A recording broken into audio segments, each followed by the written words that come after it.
আবার কবে দেখা হবে আমি জানি না, তবে একটা দাবি করে যাব। প্রখ্যাত ইসলামী চিন্তাবিদ দেলোয়ার হোসেন সাঈদীর দ্বিতীয় মৃত্যুবার্ষিকী 2023 সালের 14ই আগস্ট রাত 8:40 ঢাকার একটি সরকারি হাসপাতালে শেষ নিঃশ্বাস ত্যাগ করেন তিনি।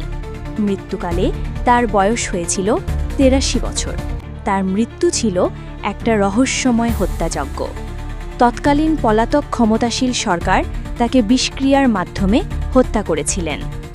সাধারণ মানুষ ঢাকায় একটা জানাজার আয়োজন করেছিল। তাদের আকাঙ্ক্ষা পূরণ হতে দেয়নি দিল্লির দাসী স্বৈরাচারী শেখ হাসিনা।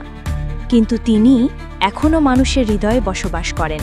সাধারণ মানুষ তাকে এতটাই ভালোবাসে, আজও তার কথা মনে রেখেছে।